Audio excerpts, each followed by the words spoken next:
Tuesday, March 28th, RTD board meeting to order. We're convened as of, yeah. Thank you, Doug Tisdale, Director Tisdale. We're convened as of 5:30 p.m. and I respectfully ask everyone to remain muted unless you're recognized to speak. I'm Lynn Geisinger. I'm the board chair. We are back to having a safety moment because we're not sitting in the quiet of our homes this night for the first time in quite a while. So our safety moment is that down in the boardroom here, there are two exits, one back here and one right here. If there's any sort of emergency, go out, climb the stairs, and you should be able to get outside. Okay. I think it is. It does say that. Okay. All right. Thank you all for joining us this evening. As the board has moved to in-person for the monthly board meetings, please note that the committee meetings will continue to be held remotely via Zoom unless decided otherwise, and will audio and video recorded. The meeting recordings, along with the unofficial minutes of the meetings, will be posted as soon as practicable on the board's website. You can visit rtd-denver.com, and a live stream of this meeting is also available on RTD's YouTube page. Director Williams, would you please lead us in the Pledge of Allegiance? I pledge allegiance to the flag of the United States of America and to the republic for which it stands, one nation under God, indivisible, with liberty and justice for all. Thank you. And Director Deschel, would you please read the land acknowledgement? The RTD Board of Directors acknowledges that the land on which our buses and trains operate is the traditional territory of the Ute, Cheyenne, Arapaho, and other contemporary tribal nations that are historically tied to these lands. We honor our indigenous elders who have traveled, inhabited, and stewarded these mountains, hills, and plains throughout generations.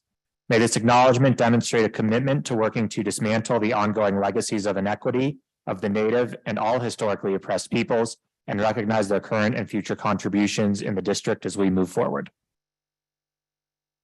Thank you. I will now call roll. Director Bouquet. Present. Director Broom. Present. Director Busick. Here. Director Catlin. Here. Second Vice Chair Davidson. Here. Treasurer Deschel. Here. Director Guzman. Present. Director Harwick. Here. Director Rosenthal. Present. Director Rusha. She will not be able to make it tonight. Secretary Sloan. Here. Director Tisdale. Present. Director Whitmore. Present. Director Williams. Good evening. I am here. And I am here. I am Lynn Geisinger. All right, with 14 present and 1 absent, we have a quorum. One of the more rewarding duties on this board is the recognition of RTD retirees. And we are recognizing several employees tonight who are retiring. Our retirees were unable to attend tonight's meeting, but I'd like to read the statement of employee appreciation that we will vote on later this evening. The employees who have retired since January are Philip Martinez, a parts clerk for 31 years, David Ober, General Superintendent of Maintenance, 29 years, Brian Sapp, Lead Light Rail Field Supervisor, 26 years, and Robbie Shockley, Body Shop Supervisor for 30 years. The RTD Board of Directors recognizes that RTD's dedicated workforce is the lifeblood of the agency. Every day, RTD employees do extraordinary things to make life better through connection. We honor their work delivering transit excellence, service, and value to the community, especially demonstrated during difficult and stressful moments. May the actions taken by the Board of Directors demonstrate our profound gratitude, commitment, and support toward all RTD employees. Yeah, thanks to them. Thanks to all our employees. This is our public participation period, which is open to anyone who would like to address the board. If you'd like to speak and have not already done so, please raise your virtual hand or press *9 on your phone. Staff will unmute you when it is your turn to speak. If you're dialed in, press *6 to toggle your mute settings. Bear in mind that by participating in this process, you're being recorded. If you do not wish to be recorded, then your comments will have to be submitted in writing. Before I finish reading all the rest of it, do we have speakers in the queue? We do, good. If any speaker has documentation or reference materials for the board, or if any member of the public would like to submit written comments, please email those to the board office at rtd.boardoffice@rtd-denver.com. During this time, the board will not offer comments or responses. Directors or staff may contact speakers following their comments if they raise matters that lend themselves to follow-up. Speakers should begin their remarks by stating their names, and they will have up to 3 minutes to provide your comments. Whom do we have in the queue? We have Richard Bamber. Mr. Bamber, you are our first speaker. Please state your name and proceed. Good evening, everybody. It's Richard Bamber. Probably no surprise, I'm going to start with light rail. I'm well aware of what the Colorado revised statutes say, don't agree with them, but what I think we can ask for is timely updates from RTD as to when the report is going to be issued to the PUC, submitted to the PUC. We had a really good engineering reasons on the 9-mile situation with elevators a while ago. It would be much appreciated to have a similar explanation as to what is preventing the line being reopened at Jefferson County Government Center. Moving on, the board retreat, I did listen to it. Yes, I know I probably need to get some hobbies. But one of the great things was there was talk of the welcoming transit environment, and that being expanded not just from safety and security, but to things by accessible, efficient, safe. Director Craig talked about putting in our digital systems what you get on your cell phone. Lots of great comments. So I'm going to ask that if this is a chance of being passed as a policy, please pass it. And I'd lastly like to finish with operator proclamation. I heard a couple of directors in the executive committee. I've got a proclamation in honor of our operators. I'd like to tell you about Sean, who drives the number 43. Sean picks me up from the Celtic Tavern, 40th and Market, drives me around to 21st and Stout, which is the British Bulldog. And then it takes Sean about an hour and a half to drive the 43 to Central Park, back to downtown, and come around the loop. I then get on my bus, he takes me home and he says, "Hi, Richard, how did you have a nice time at the pub?" And I'm sorry, that is such brilliant service. And he is just one of so many good operators, so they absolutely deserve it. Thank you very much. Thank you so much, Mr. Bamber. That's a great story. Do we have others in the line? Next, we have Scott Ramming. Hey, Mr. Ramming, please state your name and proceed. Okay, hello, are you able to hear me? We can, yeah. I'm Dr. Michael Scott Ramming. I'm a resident of District C near the 30th and Downing and 38th and Balake stations. I've made some comments concerning the May service changes before the commenting deadline, but I don't see them summarized in tonight's agenda packet, nor do I see really any comments on the service changes in the March board briefing documents. I've heard that others have also made comments that are not reflected in the summary that's in your packet tonight. My allotted 3 minutes wouldn't allow me enough time to explain all of my current concerns, so here's the briefest of summary. I expressed a concern about Route 6. There's no such entry in your packet. I expressed a concern about Route 43, no entry. Expressed a concern about connections between the R line and the A line. While there are two R line topics, mine aren't either of those. I expressed a concern about an unintended consequences of merging routes 34 and 38 on the Stout California couplet, and even suggested some ways of mitigating that. I see nothing, no summary of that comment. And I expressed a concern about service balancing not being consistently applied to the L line. Again, that doesn't occur. I've seen other comments on routes that aren't being changed under this proposed service change. And so I just wonder, what is the discrepancy? And finally, I'd like to urge the board to move the May service changes off of the unanimous consent agenda and to a recommended action item so that at least the board members can have a discussion that needs to occur. So thank you for your time this evening, members of the board. Thank you, Dr. Ramming, and thanks for bringing that to our attention. Other speakers? Next in queue is Amy Hamburger. Ms. Hamburger, please state your name and proceed.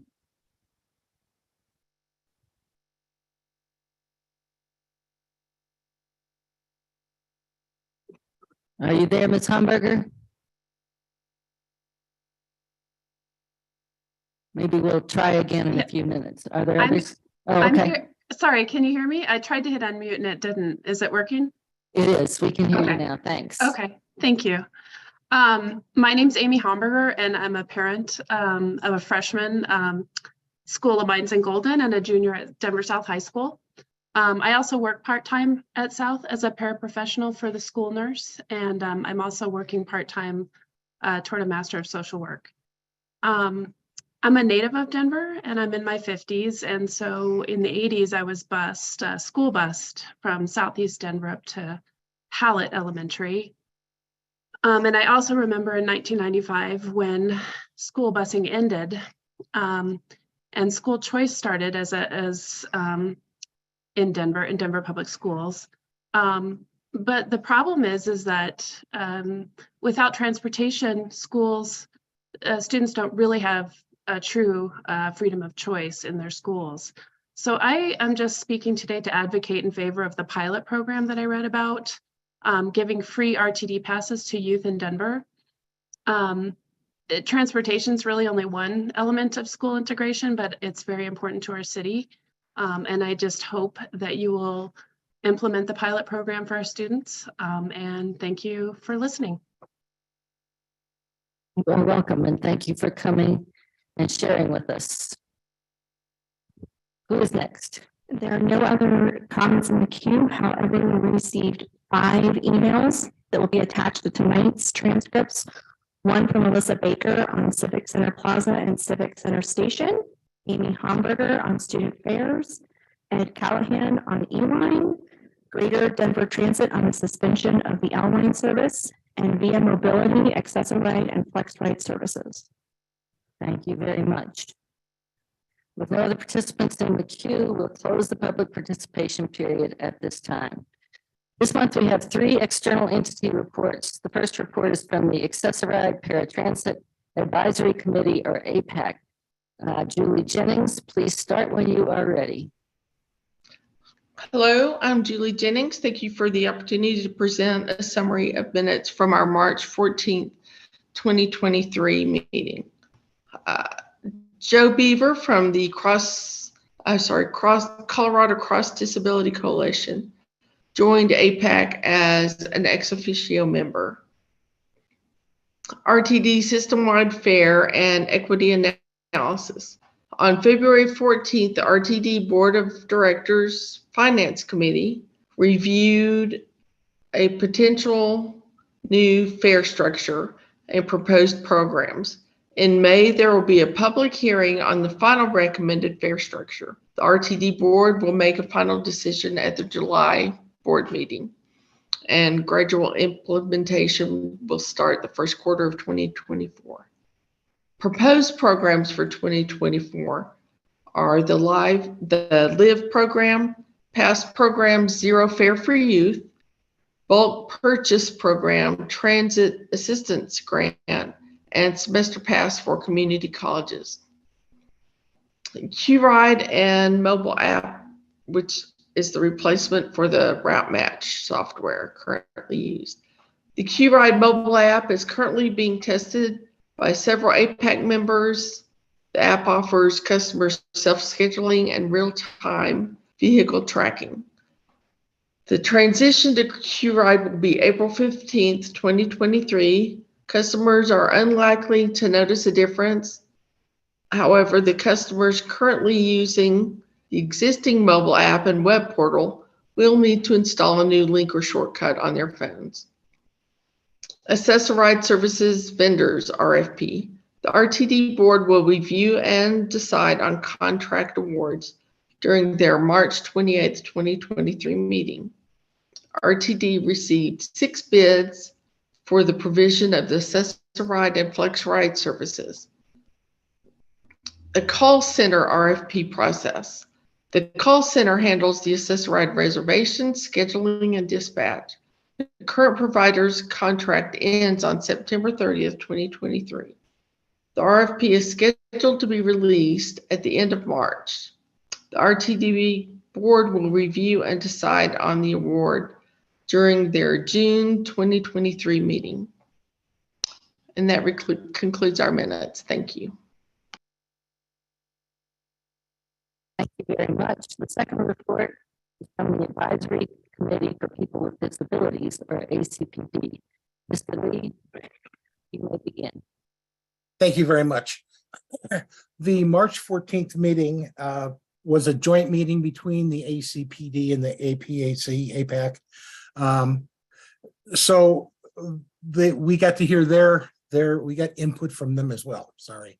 The first thing that we discussed was the 9 Mile elevator outage. The group it was explained to us why it was out of service, what kind of repairs needed to be done, and the cause for the failure. This is going to be an extended closure, I believe, if I recall correctly, into June, possibly, before it's up and running again.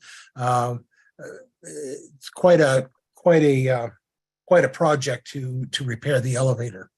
This becomes very important to those of us who use wheelchairs to travel. When there's an elevator that is out of service, makes it very difficult for us to get around, which brought up a discussion regarding notifications of these types of failures. One of the comments made by someone within the RTD group said that an order for signs for that stop had been submitted. Unfortunately, with these types of things, when they happen, we need notifications real time. So we've begun some discussions on how to better handle notifications on a short-term basis. One suggestion was whether the operators, once they were made aware of something such as the 9 Mile elevator being out, if they could make some sort of an announcement the stop before, so that if people need to deboard the train and pick up a shuttle or some other a bus bridge to get to their location, they know, rather than getting to their location and not being able to go from there. The next part of our discussion had to do with the 16th Street Mall and the changes being made there. We were able to attend a preview of the mall pavers earlier this year, and a couple of the ACPD members had suggested some enhancements to the edge detection to try to make it a little bit more user-friendly for individuals who travel with canes. Gabe Christie had discussions with the city and county of Denver, and he was told that the design suggestions that we made could not be incorporated in the design. That basically contracts were final, plans were final. So the final mock-up at 16th and Welton is how the pavers are going to be laid out. So if you haven't seen that, it's pretty interesting. We too welcomed some ex officio members into our group. Mike Oxford of Atlantis Incorporated and Joe Beaver of Colorado Cross Disability Coalition attended their first meeting with us. We certainly hope that their input will be valuable in the future. And that concludes my presentation. Thank you so much, Mr. Lee. Our last report is from the Citizens Advisory Committee, or the CAC. Mr. Fusa, please, the floor is yours. Thank you, Chair Geisinger and the RTD board. And thank you for the opportunity to provide a brief update for the CAC. The Citizens Advisory Committee met on March 9th for our monthly update. And I just want to acknowledge and thank RTD staff and the consultant team for their continued support and invaluable assistance. The two or three main topics were of discussion, which we would like to provide comment on. One is a brief update. We received a brief update on RTD's Subregional Service Council initiative and effort. CAC continues to both be interested in that effort and wholeheartedly supports it. We look forward to an opportunity to participate in it, and we urge the organization and the board to support that concept going forward. Several CAC members commented that it seems to be similar to Dr. Cog's effort modeled on kind of local and sub-regional input and funding. And we believe that's a good model for RTD to follow. So we continue to support that and urge RTD to proceed with that initiative. The majority of our meeting was spent discussing and receiving updates on the fair study and equity analysis, again, which the CAC wholeheartedly supports. The CAC had previously identified proposed option or alternative B as the one that the CAC thinks makes the most sense and that delivers the most benefit in the district to riders, the organization, and the communities in the district. We're pleased to see that effort looks like it's pointing to and will lead to some version of option or alternative B. The CAC would like to let the board know that we support and recommend option B. We feel it provides a simplified fare structure.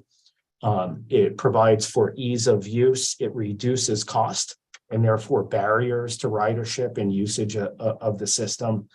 And we think RTD, the staff and the board are to be commended for undertaking that effort and looking to simplify both the fare structure and the cost to use the system. We do have some concerns, though, about the fares for service to the airport, to Denver International Airport. That cost still seems, in the scheme of things, under option or alternative B, fairly high. We are worried at the CAC that may be a barrier to usage. It seems to be a premium cost. And if the district is going to provide or charge a premium for airport service, then the service needs to be timely and reliable. Several CAC members commented on their personal experiences with canceled buses, particularly from the northwest portion of the district to Denver International Airport. So we urge kind of staff and the board to continue to evaluate the cost for the airport service.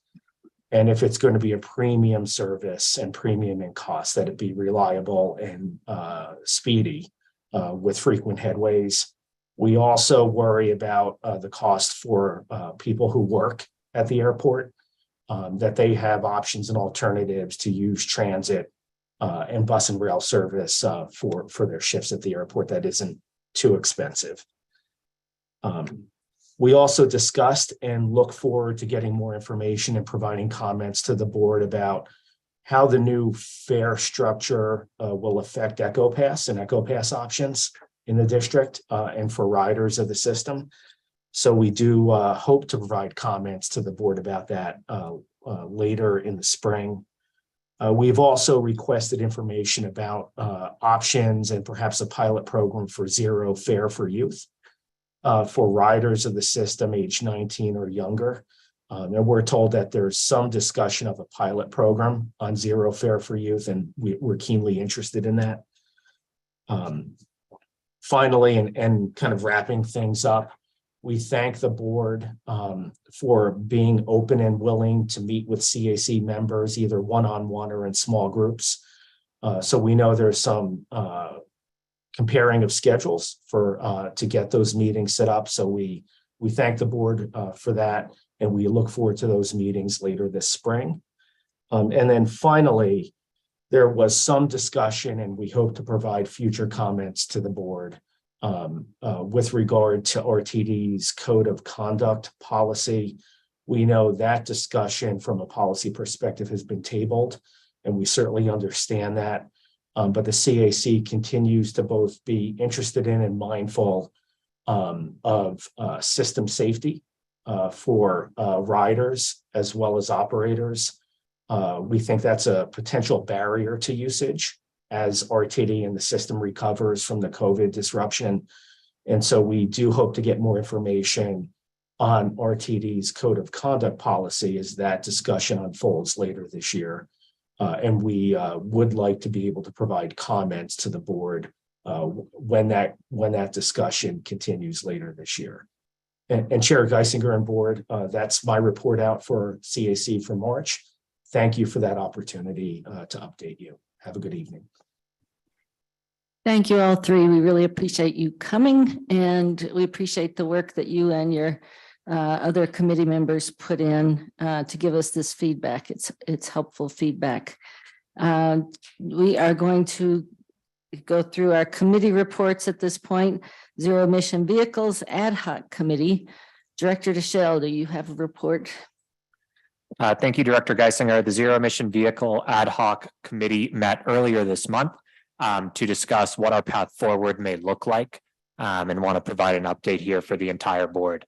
At the April 12th Operations Committee meeting, there will be a discussion item on the agenda related to zero emission transition and a zero emission policy that's been workshopped and on the ad hoc agenda since, I don't know, about a year, and sort of fine-tuned over time. So that will be at the Ops Committee for discussion purposes, and also just procedurally. And then it will be voted on at the Executive Committee at the end of the month. And should it pass through Executive Committee, presented to the entire board at the April board meeting. There will, of course, be opportunities for suggested amendments during the discussion at the Ops Committee, which can be brought forward during the Executive Committee. In that discussion, you'll see some of the initial recommended amendments that we've made just based off of the roundtables, different events that folks have attended, and industry best practices. And you will see that forthcoming. And with that, and on a go-forward basis, while the committee will still exist, most of the activity related to a zero emission transition, removing the vehicle component intentionally, because I think as many know, it's not just replacing a vehicle, it's replacing a system. And that includes facilities, that includes infrastructure, that includes the vehicles themselves, that includes the fuel that we use to power the vehicles and the ways in which we get that fuel, whether that's energy or hydrogen or anything else we have yet to understand. So zero emission related activities will now be going through operations by and large, as opposed to the ad hoc committee. And it was a pleasure to serve as chair of that committee. That is my report. Thank you. Thank you. And while you have your speaker on, would you like to give the report from the Audit Committee? Sure. The Audit Committee did not meet this past month. However, I do have a written update to update the board on. Our external auditors are in the last few weeks of their field work related to our financial statements and federal grants. They are on track for a timely completion. They are anticipating a draft of the ACFR coming out shortly, likely this week or early next week, which will be finalized in April. The April board, the Audit Committee is meeting on April 6th at 10 a.m. And as a reminder for board members, we have both internal audit, which is performed as an outsourced function through Rubin Brown, as well as external audit, which is being performed by Plant Moran. And that concludes my report on the Audit Committee. Thank you very much. Director Tisdale, 4 years ago, when you were sitting here and I was sitting off in the corner over there, you told me that corner seat is where chairs come from. So I guess it's true. So Michael, keep that in mind. Director Tisdale, committee chair, do you have anything on the Finance and Planning Committee? Thank you very much, Madam Chair, and I appreciate your fine memory on that discussion point some years ago. The Finance and Planning Committee met on March the 7th and considered matters that are reflected in the minutes of that meeting, which have been attached to the materials for this board meeting. And as a result, the committee forwarded several unanimous consent actions to be considered this evening at this board meeting, and one recommended action that is on this evening's agenda. And that was the work of the Finance and Planning Committee on March the 7th. Thank you, Madam Chair. Thank you. Operations and Safety Committee report. Committee Chair Williams, do you have a report? Do have, Madam Chair. Thank you. The Operations and Safety Committee met on March 8th. The information from that meeting is also available through the regular links on our website. We discussed several recommended actions regarding Access-a-Ride and FlexRide services, the equity analysis report, and the service changes. All of those were discussed in committee. A number of issues were addressed at length, and we did move those items forward. Thank you, Madam Chair. Thank you. And the Performance Committee report. Committee Chair Davidson. Thank you, Madam Chair. The Performance Committee met on March 7th, and we unanimously passed the Community Value and Customer Excellence Surveys scope of work to move forward, which is on this evening's unanimous consent agenda. It was a brief meeting. I'll just remind everybody that at the prior meeting in February, we discussed meeting 3 times, April, May, and June, to thoroughly review our performance assessment process of both agency and general manager. There was a general consensus of the committee at that prior meeting that we did not like the process last year for evaluating the performance of our general manager. So as a reminder, the committee members are currently reviewing the general manager's employment contract as amended in its 4th amendment, the compensation study report performed by Gallagher last year, as well as the strategic plan. And we'll be reconvening on April 12th at 9 a.m. to review ideas and brainstorm ideas about how to improve the process. We will again convene in May, followed by June. And at that point, we will reassess a more permanent cadence for the committee going forward. And that concludes my report. Thank you, Chair. Thank you. The minutes of the board and committee meetings were included in the board packet. Are there any corrections or comments from the board? Nope. Unless there's objection, we will consider these minutes. Oh, well, I guess I need a motion to approve the minutes for the following meetings to consider them all at the same time. So moved, Director Williams. Buzek, second. Great. It's February 28, 2023 board meeting, March 7, 2023 Finance and Planning Committee meeting, March 7, 2023 Performance Committee, March 8, 2023 Operations and Safety, March 16, 2023 Executive Committee, and the March 23, 2023 Executive Committee. I heard Director Williams as the movement and Director Buzek as the second. Is there any discussion? All right. Are there any no votes? All right. With 14 yes votes and 0 no votes and 1 absence, the motion passes.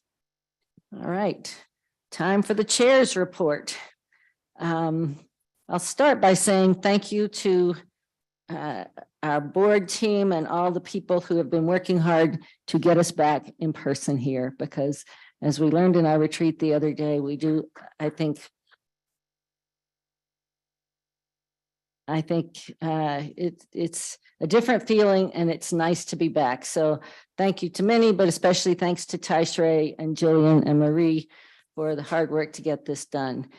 We had a great retreat. All 15 members participated. We had some great discussion of policy issues, diversifying funding, increasing the board engagement in our communities, and working with staff to have a system of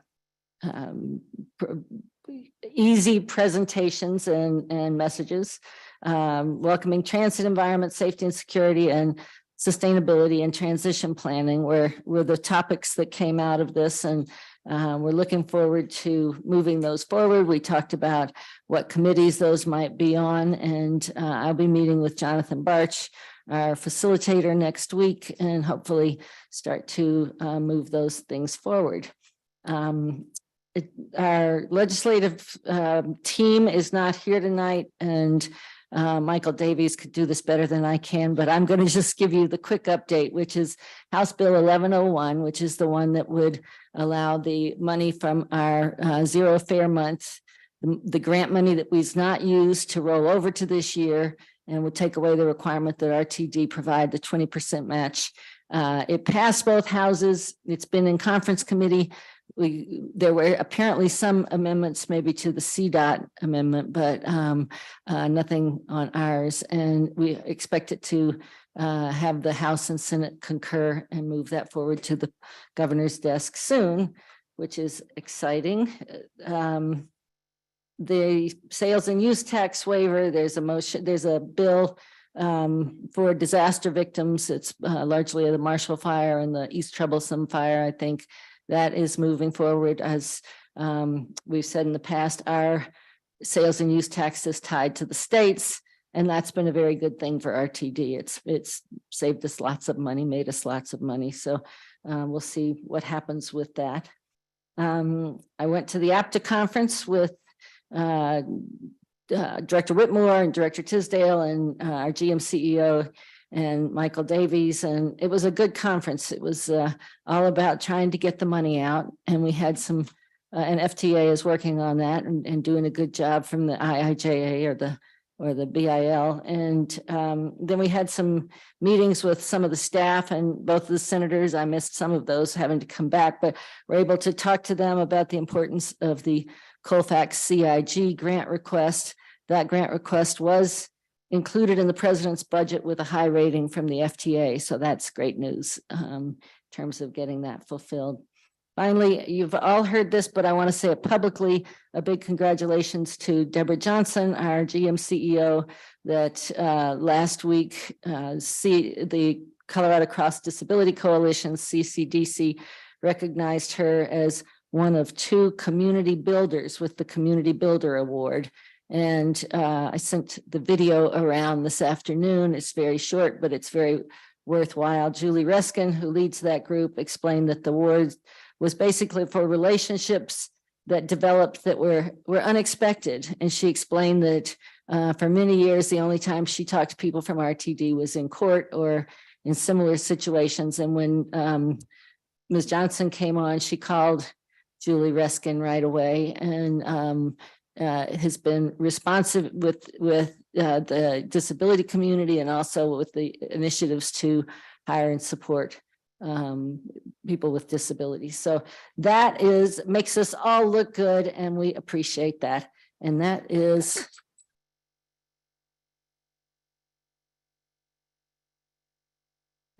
my report. Thanks. I believe ball is in your court, Ms. Johnson.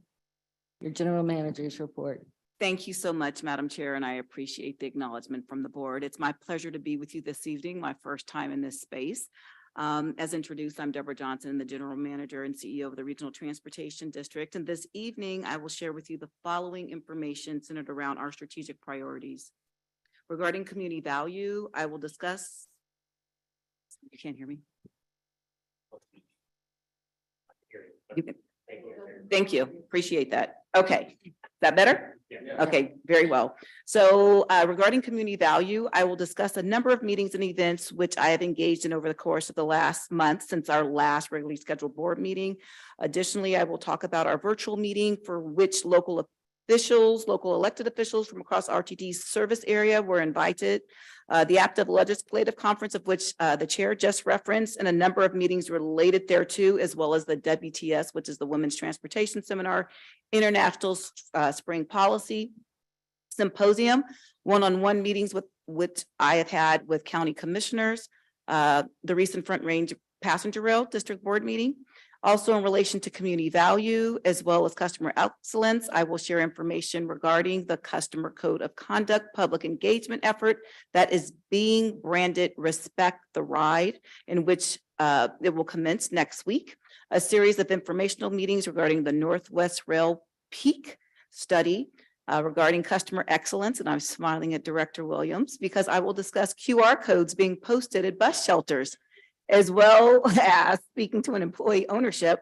I will touch upon the military recruitment campaign currently underway, staff engagement with high school students in Commerce City, and finally, an advertising campaign for which RTD received an award during the American Public Transportation Association's annual marketing and communications workshop. So getting on to the local elected officials meeting on Wednesday, March 8th, RTD sponsored a virtual meeting for which the mayors, city council members, and county commissioners representing localities throughout the agency's service area were invited to attend. During this engagement, I presented information on a number of topics, including the agency's people power, restoring and maintaining a welcoming transit environment, the Call for Projects Partnership Program, and the current status of the system-wide fare study and equity analysis.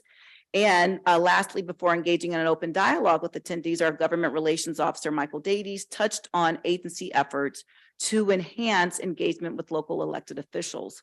This meeting was held as part of the agency's overreaching efforts to improve engagement with local elected officials throughout the agency's service area, which I know this board is committed to doing.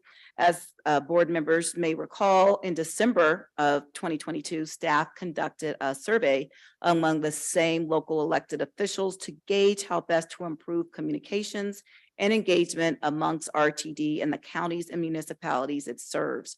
A common theme among respondents was the desire for RTD to be more present at city council and county commission meetings.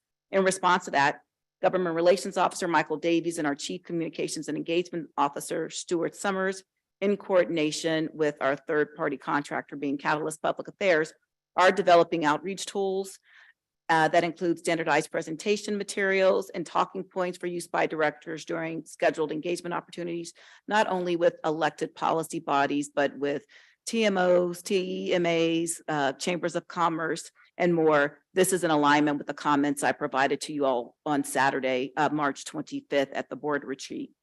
Further, staff will be hosting a study session with the board to be scheduled in the near future, which will function as a speakers bureau training. You heard from the chair that we participated in the APTA Legislative Conference. More specifically, on Friday, March 10th, I traveled to Washington, D.C. to participate in the annual conference, as well as committee meetings and meetings with officials on Capitol Hill over the course of a single fast-paced week. And you heard the participants being Chair Geisinger, Directors Tisdale and Whitmore, and then our Government Relations Officer, Michael Davies. Beginning on Saturday, March 11th, I participated in several APTA committee meetings, including the APTA Board of Directors meeting, as well as seminars, and Director Tisdale, of course, was participating as well as seminars and informational sessions regarding important federal legislation and policy initiatives. The attendees from RTD also took part in a series of scheduled meetings, as you heard from the chair, with members of Colorado's congressional delegation, as well as federal regulators from the U.S. Department of Transportation, the Federal Transit Administration, the Federal Railroad Administration, in addition to meeting with congressional committee staffers. On Saturday morning, March 11th, I also attended a meeting convened by the Los Angeles County Metropolitan Transportation Authority, in which transit executives were asked to share insights and weigh in on logistical considerations and potential bus fleet needs as Los Angeles, the greater area, begins preparations to host the 2028 Olympics and Paralympic Games. Later in the week, on March 15th and the 16th, I attended the WTS International Spring Policy Symposium. The symposium highlighted WT's efforts to educate members, industry stakeholders, and decision makers, and to advocate on behalf of women in advancing transportation. During the symposium, I participated in a panel entitled A Leader's Perspective on Innovation in Transportation, and panelists included Nat Ford, the CEO of the Jacksonville Transportation Authority, Yetunde Olumide, Chief Financial Officer at the Washington Metropolitan Area Transit Authority, and the panel was moderated by the WTS International Board Chair, Janet Walker Ford. On Monday, March 20th, I met with Boulder County Commissioner Claire Levy to discuss Northwest Rail Peak Service Study and related transit topics, being the Front Range Passenger Rail. Additionally, later that week on Thursday, March 23rd, I met with the Arapahoe County Commissioner Bill Holen regarding partnership opportunities as we look to advance initiatives to improve air quality in the region as he serves on the Regional Air Quality Committee as well. On Friday, March 24th, I took part in the Front Range Passenger Rail District Board meeting in which the board members discussed takeaways from a retreat that we held in December, of which I serve as an ex officio member. Let me qualify that. We discussed the service development plan for the district and the district annual budget. Relating to comments we heard from our representative from the Citizens Advisory Committee, I do want to share regarding the proposed revisions to the Customer Code of Conduct beginning April 3rd. Staff will embark on a 2-month outreach and engagement plan to rebrand the Customer Code of Conduct and to solicit feedback about proposed revisions. The comprehensive plan will utilize a mix of owned and earned media to engage customers and community partners to share feedback. At the conclusion of the feedback window, all comments and input will be provided to the board during the June 2023 meeting cycle. The Customer Code of Conduct will be rebranded as Respect the Ride to emphasize common courtesy and the fundamental need to respect other customers and RTD employees, vehicles, and facilities. Respect the Ride is a list of behavioral guidelines and prohibited activities that supports the agency's mission to make lives better through connections. The goal of Respect the Ride is to provide a safe, convenient, and enjoyable experience for all customers while also discouraging disruptive or antisocial behaviors. As board members will recall, the Customer Code of Conduct revisions were initially approved during the February 2023 Operations and Safety Committee meeting, and the Executive Committee later voted to postpone final action on the matter until June to give staff adequate time to conduct additional outreach activities and to garner feedback from customers in the community as a whole.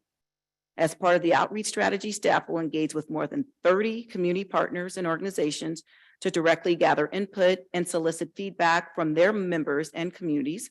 Additional tactics will include media relations, a social media campaign, an all-employee forum, the development of overview materials in English and Spanish, and participation in community events, including a large forum hosted by RTD on Saturday, April 29th.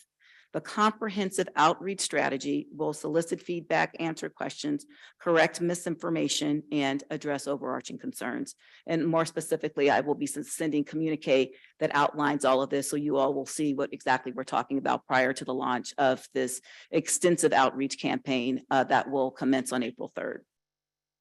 Since the last board meeting on February 28th, staff has been engaged in open houses in several locations, informing vast myriads of the population regarding the Northwest Rail Peak Service Study. For those who may be listening in that may be unfamiliar, which I doubt, the study being conducted to establish a common set of facts in order to explore the feasibility of operating limited commuter rail service in the Northwest area of the district along an existing corridor owned by the Burlington Northern Santa Fe Railway. Regarding customer excellence, staff is in the process of posting QR codes throughout the service area at bus shelters owned by RTD and by others. The QR codes link users will provide language assistance services for those that aren't English proficient, transit schedules, and the Transit Watch app. Some board members may recall this topic was just broached during the board retreat this past Saturday, and I responded with, the team is currently working on this, and I'm glad to see we are aligned. So as it relates to the strategic priority of employee ownership, RTD's recruitment campaign launched in Colorado Springs and surrounding areas this month, focusing on the military. This program seeks to engage with individuals transitioning out of the military and into civilian life to inform them about positions with the agency. Additionally, as relates to RTD careers, staff also met with Adams City High School students in Commerce City to discuss career opportunities with RTD for graduating seniors. AdWill Awards. And lastly, I'm proud to announce that during the recent American Public Transportation Association's Marketing and Communications Workshop that took place just in February, RTD was awarded first place for the Colorado Proud campaign in the category of Best Educational Social Media.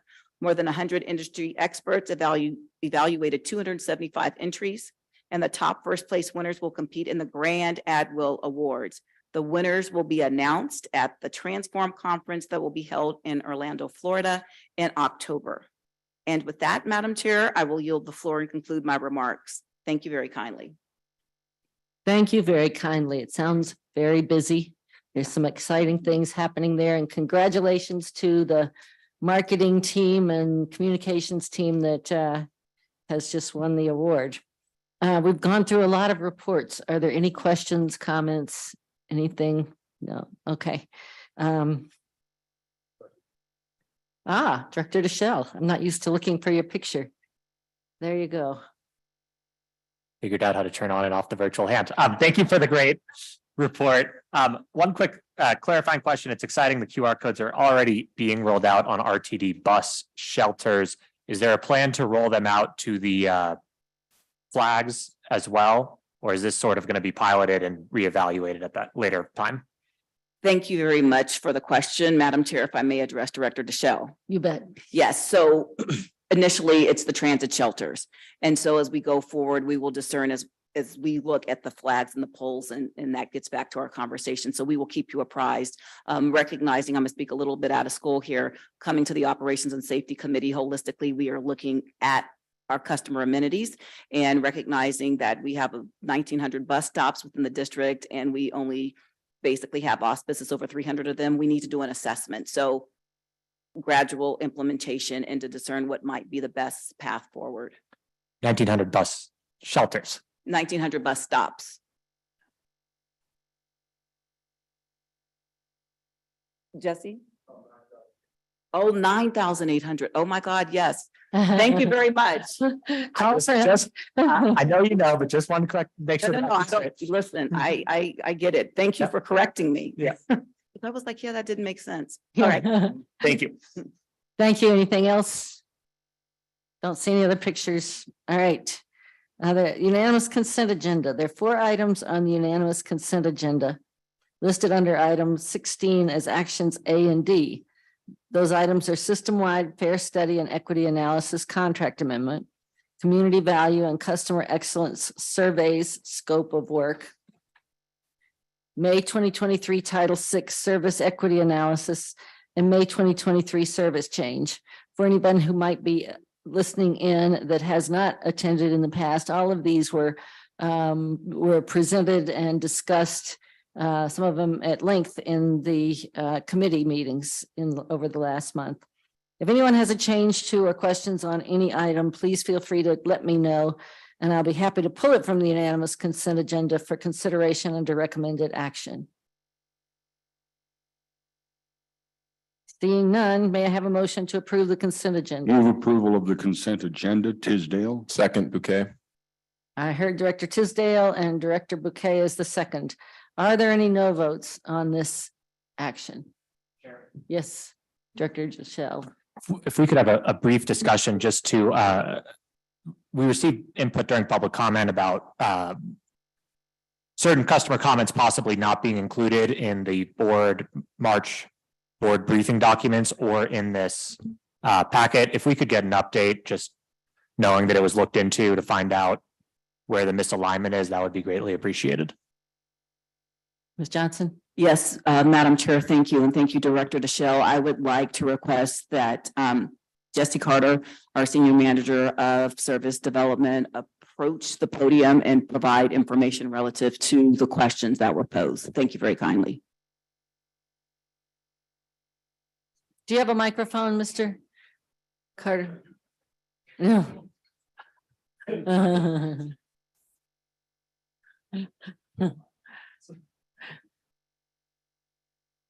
You might need to try, yeah, there you go. There we go. Okay, so in following up, I want to first and foremost apologize for not having Dr. Michael Scott Roming's comments in the board information. I will say that we've heard a lot in the past from Dr. Roming, and I wish we did have his comments to talk about them point to point. But I did remember him making a very clear statement about 17th, 19th, and California and Stout Streets and the Route 38 being rerouted onto those alignments. And to that, I have to say, and as a reminder, that the new Route 38, the combination of the 34 and 38 are actually a return to a prior routing of the Route 38 prior to 2016. We actually created the Route 34. We broke it in 2016 with the implementation of the University of Colorado A-line service change. So in responding to his concern, I'd have to just remind him that we have been on that same alignment before for many, many years prior to that. So I will reach out to to Dr. Scott Rahming and speak to him a little bit more about his comments. And again, I apologize for his comments not being there, but we were not in receipt of them. You didn't receive them? Is that what you said? That's correct. Okay. Any other questions? No. Okay. I think Mr. Guzman, Director Broom, unless, is this for Mr. Carter? Is your question different, Director Broom, or is? Oh, you're waiting to speak. Director Guzman, go ahead. I just want to say for the record, I do believe that Dr. Rahming's comments were sent to me and forwarded to the board office to be reviewed in regards to this. So I'm not sure what the process issue is, but thank you for taking care of them. And can you please keep me in the loop on these communications? Because I know I have an ongoing conversation with Dr. Rahming as well. Thank you. Absolutely. Okay. Yeah. Okay, Director Williams. I did push the button. I'd like to remind everybody that our board staff is operating at 75% of their normal personnel. And they have had to deal with all of the logistics of this room and all of us. And so I think they are to be commended, and I'm sure that going forward, they will, as they have in the past, have all comments accessible. Thanks. And as I tell people, when they write me with service change questions, the easiest thing, and obviously I can forward this to servicechanges.rtd-denver.com, but I suggest that they do it so it comes with their name. And that's the most straightforward. Nobody has to get in the middle. Servicechanges@rtd-denver.com. So. Madam Chair. Yeah, sure. Point of clarification. That was not to disrespect to our office staff at all. I know that they are working really hard for us. Dr. Rahming did reach out to me directly after he realized his comments were not in the original packet we received on these issues. And so we've had that discussion. Okay. I've talked to him about that too. Thank you. Thank you. Thanks. Thank you, Mr. Carter. All right. We have a motion. I believe it was Director Tisdale and the second was Director Bouquet to approve the consent agenda. Are there any no votes on this action? No.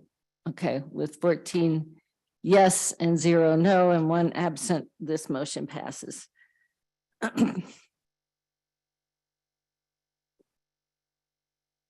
right, there are 2 recommended actions on the agenda tonight, listed as items 17, actions E and F. The first action is for the E, Access-a-Ride and Flex-a-Ride service contracts for the Board of Directors to authorize the General Manager and CEO or her designee to enter into contracts with MTM Transit, Transdev Services, Inc., Transdev On Demand, and Via Mobility Services for the provision of Access-a-Ride and Flex-a-Ride services. These contracts are for 3 years with 2 one-year options for a total of 5 years at a total not to exceed cost of $296,433,073. Additionally, RTD will reimburse the contractor's direct fuel costs in an amount estimated to be $27,006,014 over 5 years. The total 5-year not to exceed cost for Access-a-Ride and Flex-a-Ride services and fuel is $323,439,087. Do we have a motion? Buzek, so moved. Second, Tisdale. Okay, I heard Director Busick and Director Tisdale. Is there any discussion on this motion? My hand is up. Director Williams' hand, her real hand is up, and that's good enough here. Yes, thank you, Madam Chair. I believe we're going to have a presentation. Do we want to have the presentation and then have discussion, or yes, no? No? No presentation? Is there a presentation? You don't have to. If there isn't one, it's okay. Right, we weren't planning on a presentation, but we do have staff available should questions need to be addressed. Okay, then I'll make my statement. Okay. And then maybe we'll have some discussion. I'd like to have a statement. I think the circumstances that we find ourselves in this discussion could have been mostly avoided if the Board of Directors had had more information about the procurement and the contracts under discussion sooner than we had. We have historically had similar issues when the Board of Directors was not given complete information in sufficient time to fully understand and either agree or disagree with the recommendations of RTD's staff. I think some of you will remember some of those. I understand that the board is elected to make policy, but as elected officials, we are also tasked with oversight on the best practices for our constituents, most especially for the communities of older adults and persons who are differently abled, a community in which I work. There are several vendors involved in this contract. I have little comment on the MTM portion of the procurement.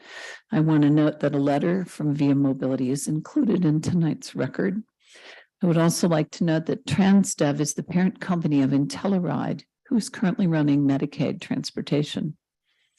IntelliRide was running Medicaid paratransit service throughout the state of Colorado until the rural communities raised such concerns about the service that the Healthcare Policy and Financing Department revised the contract and withdrew the service in most of rural Colorado. IntelliRide is still running the Medicaid transportation service here in the greater Denver area today. Transdev now operates the two largest paratransit services in our district. 65% of RTD's accessorized service and all of the state's Medicaid transportation through IntelliRide. Transdev is now also the parent company of First Transit, who operates RTD's accessorized customer service and dispatch center. I intend to ask for a review of accessorized performance a year from now. If the agencies who are providing accessorized services are meeting their contractual obligations and the service is well received by the community of riders, I'm sure we'll all be relieved. Thank you. Thank you, Director Williams. Any comment, Ms. Johnson or others? No. Not at this time. Okay. Actually, I do. I do want to acknowledge Director Williams, and I appreciate the statement. And I want to share once again in reference to having materials in advance. I inadvertently missed an email in which she communicated, to me, and we got that information to you all as expeditiously as possible when it was brought to my attention that I had received such communique. So as we go forward, it is the intent of my team and I to be as responsive as possible. And I try my darndest to do that, but it was just one of those things where I scrolled over and it looked like it was red. So I just wanted to acknowledge that publicly. So there is an understanding that we try to be as responsive as possible. And I appreciate the comments set forth. And I believe everybody is in possession of the communique in which I disseminated relative to the comments that Director Williams had brought forward. Thank you. Thank you. Director Williams, you have more to say? No. No, I'm good. Thank you, Ms. Johnson. Your picture is still on my screen, just so you know. Director Deschel. Thank you. Do we have contractual flexibility if certain metrics aren't met in terms of performance, customer service, customer complaints? Do we have flexibility? I know Via Mobility noted certain repayment to RTD, which it sounds like came from a service delivery, but do we have those mechanisms that not just for possible repayment, but to break and re-award go back out to bid and re-award the contract should performance not be satisfactory? Madam Chair, if I may, please. Yes, Director Deschel, thank you very kindly for your question. Rightfully, as we look at a contract, there's terms and conditions that outline that there are certain performance metrics and standards, and that we do have that ability to do so. To qualify it even more specifically, we do have, I'm glad I'm having data. Dana Steele, I was having a moment here. Dana Steele is on the call virtually. She serves as the Director of Contracts and Procurement, and I would like her to address more specifically because I gave an overarching answer. Ms. Steele, there she is. Thank you. Go ahead, Ms. Steele. Director Geisinger. The question is, do we have the ability to terminate the contract? Is that what I'm hearing this would? Yeah, generally speaking, do we have the ability, I guess, at a high level, what are the metrics that they're required to meet, right? Is it just service delivery? Is it a customer satisfaction? And then separately, what are our options if those metrics aren't met? Since we haven't entered into a contract with these vendors, I can't say specifically, but we have the form of contract that was published with the solicitation, and that will have all of the details about what RTD is proposing as part of its solicitation. Well, so since we're not typically, yes, executed. there are standards. There is termination for convenience. There are published metrics. I don't want to speak specifically to what we would do in this case because we haven't actually entered into the contract. Wonderful. Well, I will not meddle in contract, but will note that at least for this director, it would be great if something along the lines of a net promoter score, which is what the rest of the agency is evaluated on, was used as a contractual metric to really invest in that community value and employee ownership for the way in which the service is delivered. I will tell you that that was not an evaluative criteria in this, but it's something we can consider moving forward. Thank you. Thank you. Thank you, Ms. Steele. I had a conversation today with Ms. Johnson and Ms. Snyder about the possibility of a discussion, not a whole meeting, I don't think, but a discussion in the not too distant future about the procurement practices and you know, if there are things, for instance, one that's come up is you know, sustainability is a goal of the board and the agency, and you know, there are a lot of restrictions on procurement as I understand it, but I think we may have a conversation about that. Director Broom. Thank you. Question.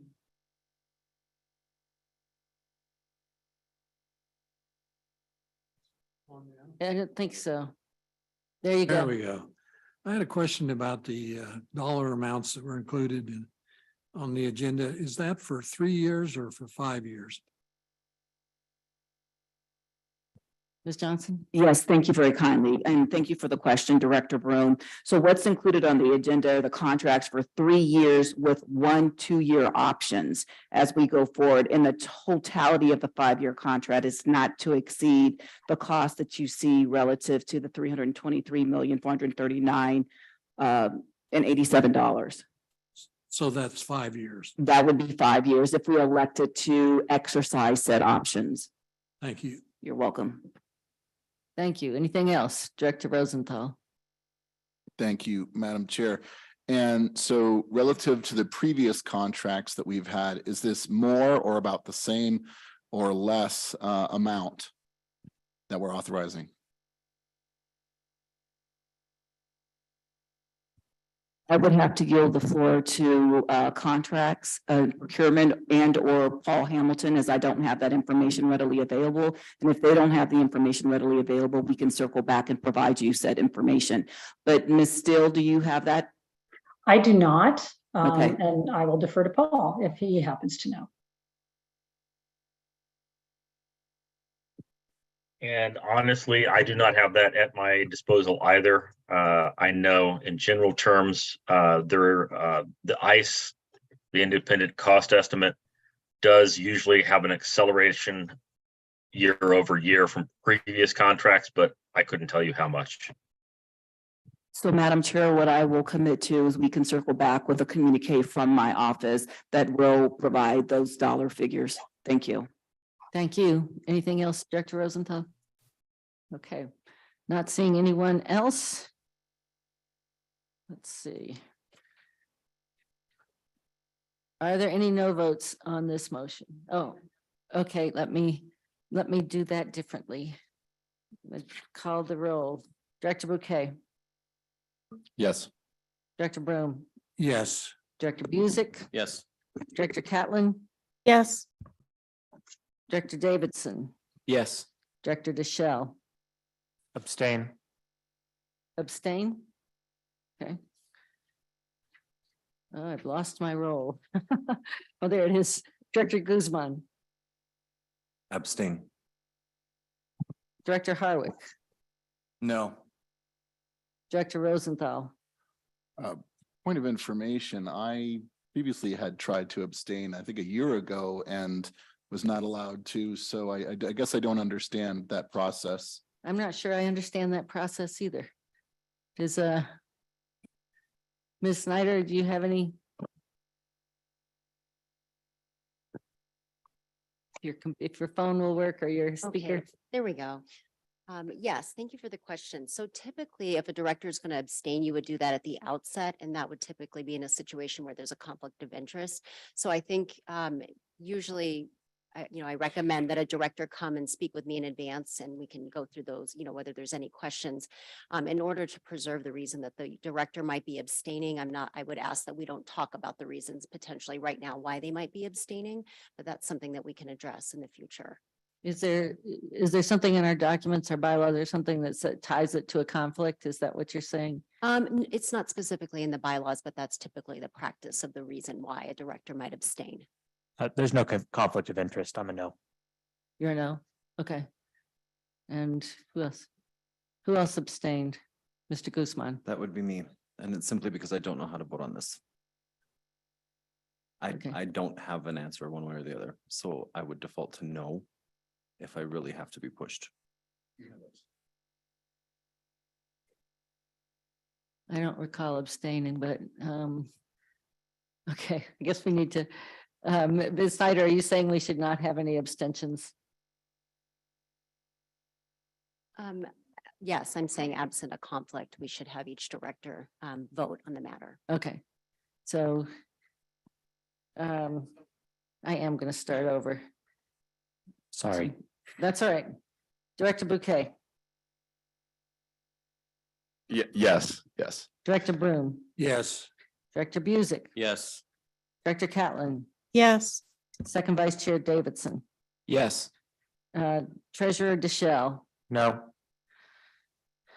Director Guzman, No. Director Harwick, No. Director Rosenthal, Yes. Director Rusha is absent, Director Sloan, Yes. Director Tisdale, Yes. Director Whitmore, Yes. Director Williams, No. and I am a yes. So did I count 4 no votes? The no votes were Director DeShell, Director Guzman, Harwick and Williams. And the motion passes with 10 yes votes, 4 no votes, and 1 absent. All right.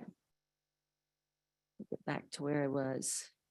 Our next, we have one more recommended action, which I will find here in just a second. Back to my agenda. All right. Second action is for the Statement of Employee Appreciation. It's recommended by RTD Directors Catlin, Rusha, and Sloan that the Board of Directors incorporate a statement of employee appreciation at appropriate monthly board meetings as identified by the board chair.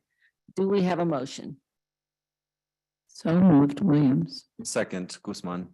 Okay, we have a motion from Director Williams and a second from Director Guzman. Is there any discussion? I would point out that this is what we read earlier this evening when we were honoring our retirees. Director Williams, you have.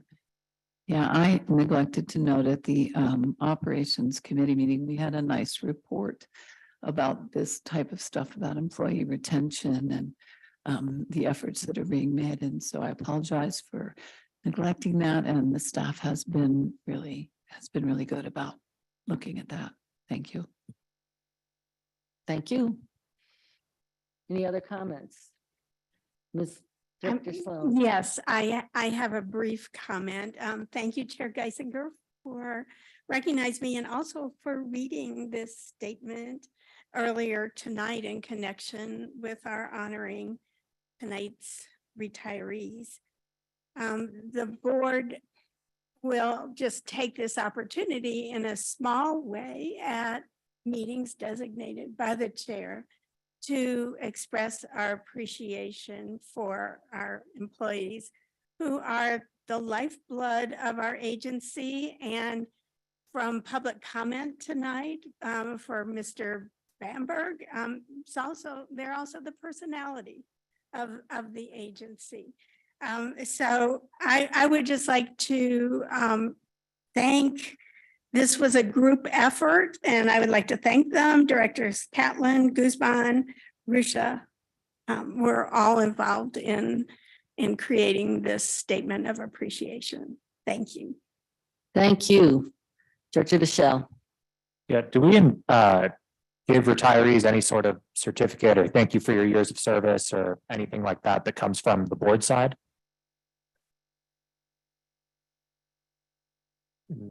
So this is Taishree.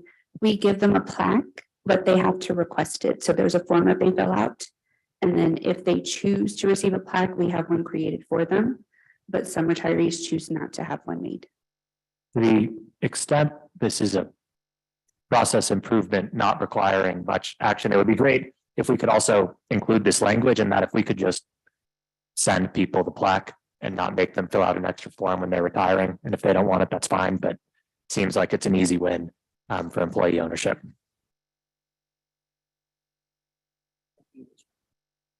We can definitely look at that. I will say that we improved the process a couple of years ago because people were returning the plaques. They didn't want them. Oh, okay.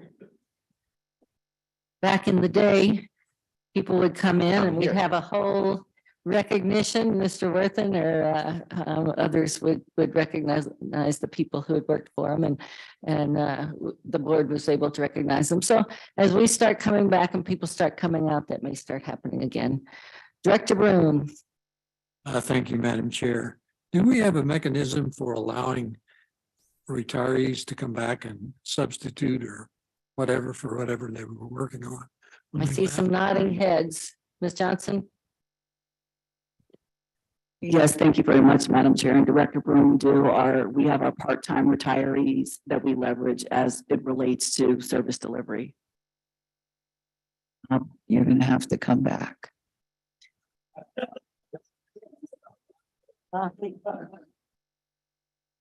I believe I see Director Catlin's hand.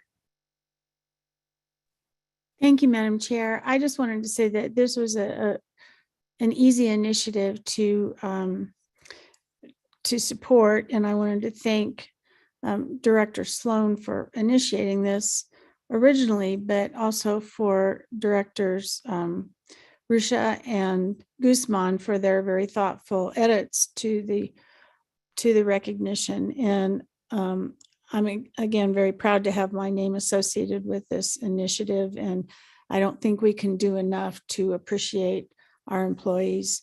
And if this is a small token, it's just one step toward letting them know how important they are to this organization. Thank you. Thank you. I think we all agree. All right. I'll now call for the vote. Are there any no votes on this motion? Seeing none, with 14 yes votes, 0 no votes, and 1 absence, the motion passes. All right, we are down to the report of director activities. Does anyone have activities you would like to report on for the month of March? Director Tisdale. Thank you very much, Madam Chair. We've already had several people acknowledge that the American Public Transportation Association Legislative Conference was held in DC. And as the chair of the APTA Transit Board Members Committee, I attended and spoke and moderated several of the sessions, and I'm happy to report that we had something like 800 people in attendance at the legislative conference. It's the largest ledge conference that APTA has had in its history. And then secondly, that the Council for Transportation and the Environment presented a zero emission vehicles one-on-one conference last week in Atlanta with 46 agencies and 21 vendors. I attended that conference and have provided to the board and to General Manager CEO Johnson and to AGM Worthen a 7-page report relative to that, which I will not attempt to summarize here. Thank you very much, Madam Chair. Thank you very much, Director Tisdale. Director Busick. Thanks, Madam Chair. On March 27th, I was able to appear at the Westminster City Council meeting along with our Northwest Rail Peak Service Study lead. Is it Patrick Stanley? Is that his name? Yeah, okay. And give a presentation to the City Council regarding the Northwest Rail Peak Service Study, call for projects, and the fare study and equity analysis. It went very well. Thanks to staff for the assistance in that regard. Thank you, Director DeShell. Thank you. I attended this quarter's, or soon to be this past quarter's, meeting of the RTD salaried pension plan, as well as the RTD defined contribution plan, defined benefit plan and defined contribution plan, both plans. Was a great meeting. I think I would, to the extent you have any questions, please don't hesitate to reach out. And I would anticipate and encourage folks to think through is that number that we'll ask the board to allocate towards those pension plans comes up. That'll be probably Q3, Q4 this year. That you keep in mind the taper ratchet down effect that is currently looming and our ability to have excess funds to meet certain employee needs today that can be invested in the magic of compound investing and compounding numbers and time versus the funds we may have available to us in the future. So I'll probably bring that reminder back in Q2 and Q3 after those meetings as well. Thanks. Thank you, Director Guzman. I just want to report for District C. I have met with City Councilwoman Amanda Sandoval and discussed going before the Land Use, Transportation and Infrastructure Committee she chairs with the Denver City Council. And I am working with staff on that, as well as engaging other community members, other community groups. I did sit on the panelist of questioners for the State of Our Streets Mayoral Forum in Montbello this month. So it's been quite entertaining to be part of the board and be involved in the politics of our great city, Denver. Thank you very much. All righty. Other matters. Does anyone have any other matters to bring before the board tonight?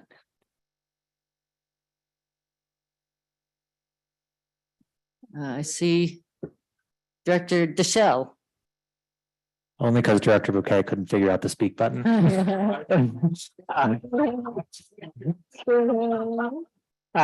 I clicked it for the record.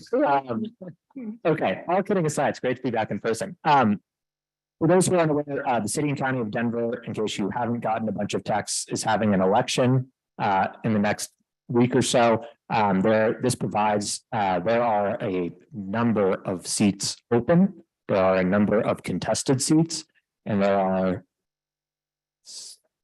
well, one dropped out, at least one dropped out. There are 16 mayoral options. For those of us who, please vote. Please remember, though, that this is a great opportunity from a government affairs standpoint for us as a board, as a policymaking body, to go to our largest city in a time of transition and really be there for them and help educate them on our system to the extent that folks who represent Denver or don't represent Denver want to work together on ways to have a more robust engagement plan with that group. I would be happy to participate in that conversation. Great, thanks for the reminder. Director Bouquet. Yes, thank you very much, Chair. Looks like I have been able to actually select that speaker option, so that's always a win. I'm just looking at the very beginning of our agenda where it says, please note that only members of the board, senior and selected RTD staff will be in person. I guess public comment and participation was through Zoom or virtual. I guess my question would be, do we have plans to eventually have public and comment and participation in person, or are we going to go forward where public comment and participation will be through Zoom when we are in person? I think that is a very good question. I hope we have plans. We always had people who came down here. Is there any decision on that at this point? Is there a reason? Madam Chair, if I may, and thank you very much, Director Bouquet, for the question. I would like to acknowledge that it's not just members of staff. We do have other representation here. We have Rand Flagenbaum, who serves as the president of ATU 1001. But more specifically to the question posed, as relates to where we are in the presidential emergency orders, we are making strides to open up our offices, and we are transitioning fully as we go forward. So I would anticipate that we would have public comment, but I would also state that I think it would be beneficial that we offer both in person and a virtual option for the betterment of public engagement. So I would offer that up for your consideration. Thank you. I think we would all agree. I see a lot of heads nodding. We want to encourage as much public participation as we can. Anything else? I'm good. Thank you. Okay. First, Second Vice Chair Davidson. Thank you, Madam Chair. It's going to be no surprise what I want to highlight from our retreat this weekend, but I'll keep talking about it. At the retreat this weekend, we did talk about some policy matters that this board believed were important to address this year and in the coming years. One of those was specifically the diversification of funding and exploring how we might increase or diversify funding away from being strictly dependent on our sales and use tax, which remains one high risk to this agency. And also a bit unusual in the world of transit, even within the United States. We had a healthy discussion around what might be done to research various topics, also to create some organization around this. I have committed to work with the chair of the Finance and Planning Committee, Doug Tisdale, and also I'm looking at our CFO, Doug McLeod, look forward to partnering with our creative finance team this year. Thanks to the very hard work of the last 2 years of a very skilled finance team and the creativity of folks like Mr. Brendan Morgan, who's not here this evening, we do have a very solid financial foundation to build upon, but this is a very, very high risk for RTD as this region continues to grow. So just to emphasize to staff, to members of the public, and to this board that will be one priority for us moving forward. Additionally, related, we discussed the importance of having Tabor impact mitigation strategies.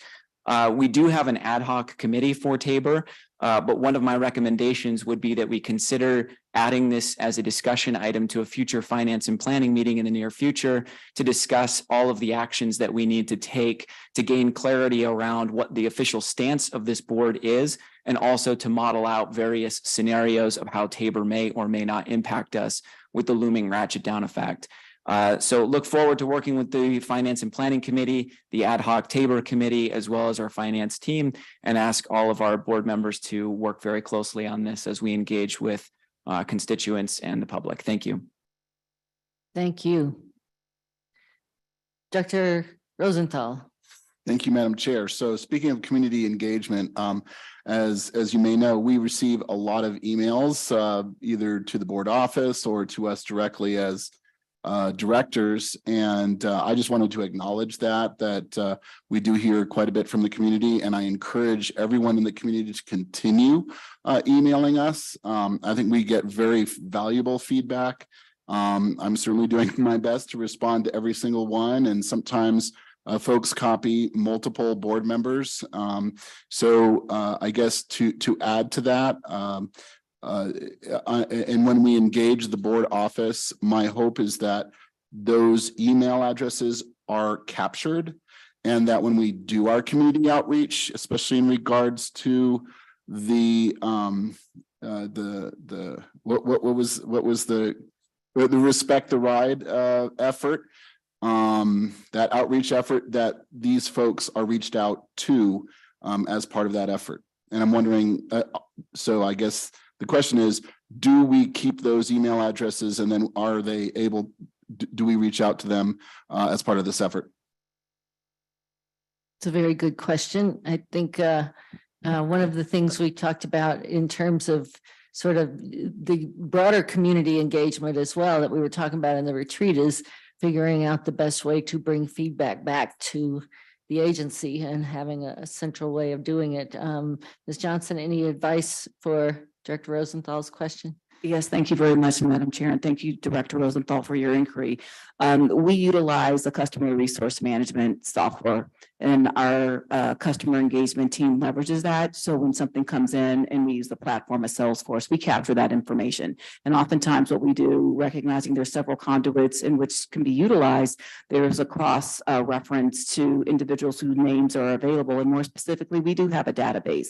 We have to keep in mind that when people do sign up for certain subscription notifications and things of the like, they need to let us know that they want to participate, because in some instances, if you're registering, some kind of fair media, things of the like, you may not want to be receiving various notifications and things of the like. So within that framework, yes, for those that have basically authorized us to use their emails for specific purposes, we do leverage that in reference to notifications.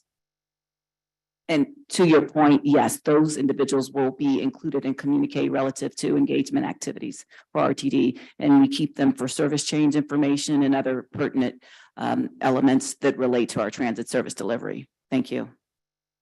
Thank you. Any other questions? Mr. Rosenthal? I guess my preference is that we would ask them, but because a lot of people who have contacted us to let us know their position on any number of issues that they've been having in terms of service or their experience.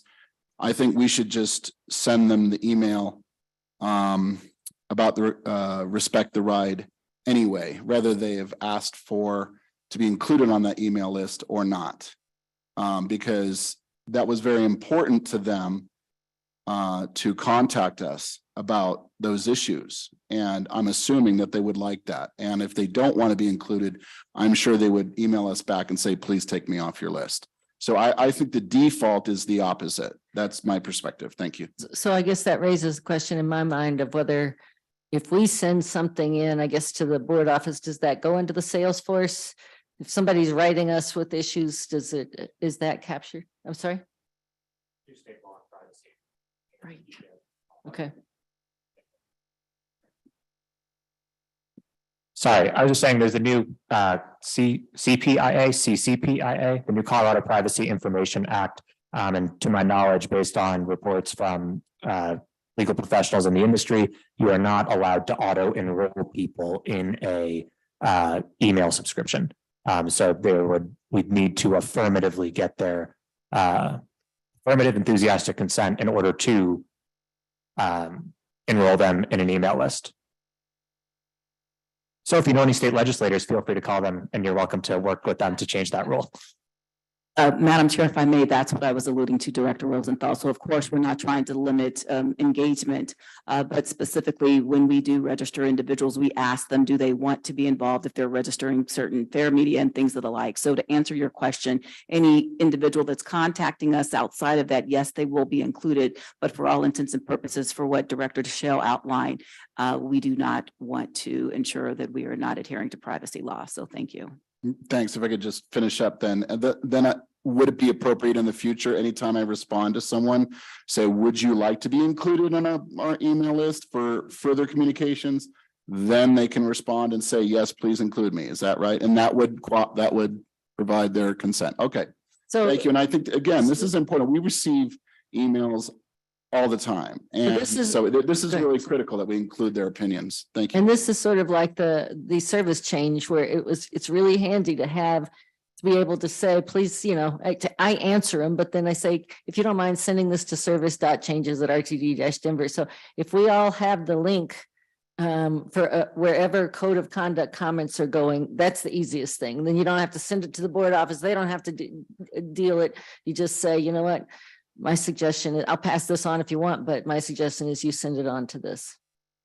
Yes, ma'am. Yes, Madam Chair, there will be a designated website and you'll be getting that communique because this is going to be very engaging and people that are interested can actually go online and fill out that information accordingly. We're just I'm getting a little ahead of ourselves. I'm giving y'all a sneak preview without having everything fully vetted, but it's forthcoming and you will get that communique so you have an understanding of how to best communicate with your constituents. I just want to iterate, we're all on the same page here, and I agree that we want to ensure that we have a robust engagement period. Thank you. Thank you. Director Williams. Thank you, Madam Chair. I just have a quickie point of interest back to our discussion earlier. The largest item traditionally for sales tax is an automobile. So the Public Transit Agency actually exists in a real dichotomy that we want to get people out of their cars, and the more people we get out of their cars, the less income we have to run our service. Thank you. No, we want them out of their cars, but they can own them and register them, right? They can just buy them because they look good. Yeah, right. No. Okay, Director DeShell. On the buying cars thing, the many of the new EVs that have vehicle to grid capacity on a dollar for dollar basis are less expensive for the kilowatt battery amperage they can provide to your home. So maybe we can just sell electric batteries that way. Substantively, I wanted to build on Director Rosenthal's point. It would be great to get Ms. Johnson from you or Stuart or someone on your team, just a list of the outreach efforts that are going on and the ways people can contribute. And then I can just drop it in my email signature. And we know, right, we just voted on May service changes, which means we're about to start getting comments on August service changes. If there's just a summarized, I see Stuart nodding his head, email of all the things that we could have to reference, that would be lovely.